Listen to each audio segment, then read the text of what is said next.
Oi, alunos do primeiro ano.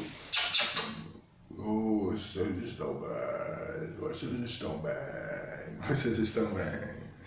Queridos, a aula de hoje é sobre um personagem da história da música muito importante da nossa cultura brasileira, conhecido pelo seu apelido chamado de Pixinguinha.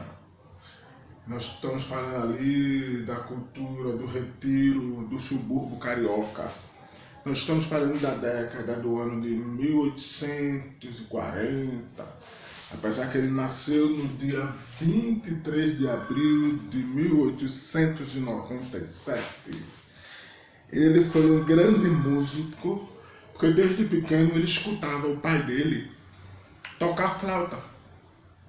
E na casa dele, no casarão onde ele morava, no subúrbio carioca, tinha muitas festas. E ele gostava de ouvir aquelas pessoas tocando violão de 7 cordas. Ele ficava admirado. E ele, aos 8 anos de idade, já começou a despertar o interesse pela música. E ele é um ícone da história da música porque ele criou uma famosa música que até hoje é cantada. A música chamada Carinhoso. Tu vai disponibilizar ela no YouTube para que vocês possam ouvir e ver a beleza que essa música tem. Desculpa, que está um pouco rouco. Então, ele é da época da história da música onde criou-se o estilo choro. Choro é o primeiro estilo musical genuinamente brasileiro e surgiu no Rio de Janeiro, certo? O nome dele completo é Alfredo da Rocha Viana Filho.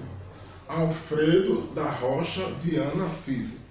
Mas por que ele ficou chamado de Pixinguinha? Como os avós deles eram africanos, chamavam ele de Pidzin. Pidzin. Pidzin é um dialeto africano que quer dizer menino bom.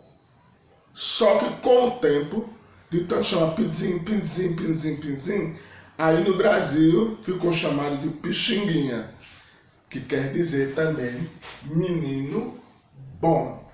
Então, esta história de Pixinguinha é muito evidente. Vocês vão ver aí na apostila a foto dele já bem velho. Ele aqui, ó, segurando o sax, porque ele gostou tanto do instrumento que ele estudou.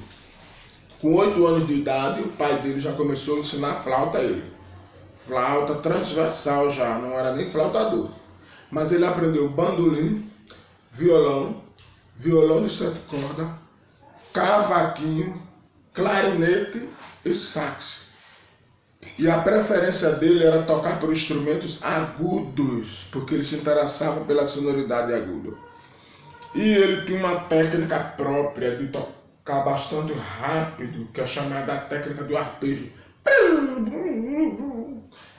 Tio vai colocar no link as formas de técnica como o Pixinguinha tocava.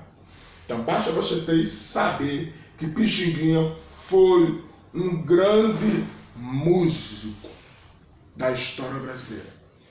Tio, o pai dele começou a ensinar ele a tocar flauta, a tocar violão.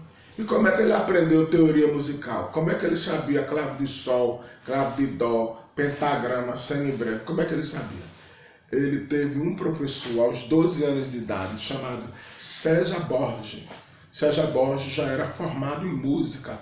Aí César Borges viu o talento de Pixinguinha nos instrumentos, porque ele tocava do ouvido, pelaquilo que ele aprendeu do pai. Então começou agora a ensinar ele a teoria musical. Então ensinou ele pentagrama, clave de sol, semibreve, mínima, semínima, cocheia, semicocheia, fusa, compasso, andamento, para ele se tornar um grande músico que ele foi da época de 1897, certo? Até mais ou menos 1935. Ele foi uma referência musical até hoje, com música de qualidade, que hoje em dia é difícil. Então, basta você saber que Pixinguinha, certo? Alfredo da Rocha Viana foi um grande músico da cultura popular brasileira do período do choro, onde o choro é o primeiro estilo musical brasileiro, tipicamente instrumental. E a maioria das músicas que Pixinguinha compôs foi instrumental, mas também tem muita música bonita dele, cantada e tocada. Queridos alunos, esta foi a aula de hoje para vocês aprenderem sobre mais um personagem da história da música brasileira chamado Pixinguinha Alfredo Viana da Rocha Filho. Beijo.